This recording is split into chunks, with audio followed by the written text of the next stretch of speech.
ফ্রাইটা গরম করে নিচ্ছি। এরপর এর মধ্যে দিয়ে দেবো তেল। এবার দিয়ে দেবো রসুন, মরিচ আর পেঁয়াজ কুচি। তেলটা গরম হয়ে গেল, দিয়ে দিয়েছি। ভালো করে নেড়ে চেড়ে নিতে হবে।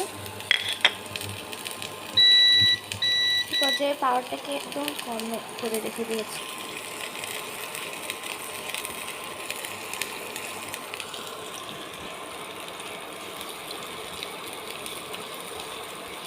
এটাকে একটু লাল লাল করে ভেজে নেব। ফ্রিজিং করে রাখা টমেটো সস বের করেছি। তোমরা চাইলে এমনি কেনা সসটা ইউজ করতে পারো, সেক্ষেত্রে অল্প ইউজ করতে হবে।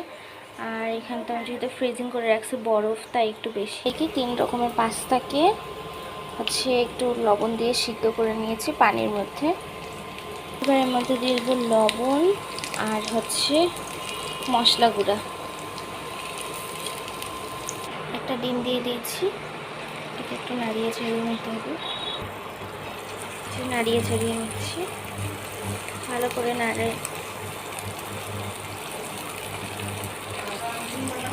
এটাকে ছোট ছোট আকারে কাটতে হবে।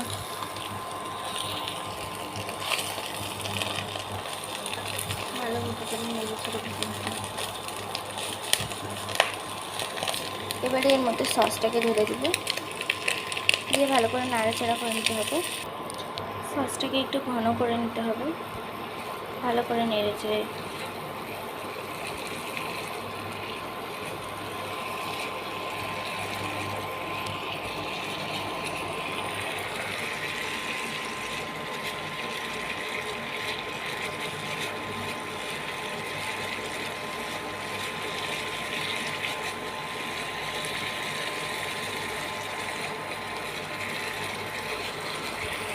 পর্যায়ে চুলাটাকে অফ করে দিব, দিয়ে সমস্ত পাস্তাকে এখানে দিয়ে দিব। ঢেলে দিয়েছি। এবার খুব সুন্দর করে নাড়াচাড়া করে মিশিয়ে নিব। ভালো করে মিশিয়ে নিয়েছি। এবার এর মধ্যে লবণ দিতে হবে, লবণ কিন্তু টেস্ট অনুযায়ী। এরপরে এখানে পাস্তা মশলাটা দিয়ে দেবেন।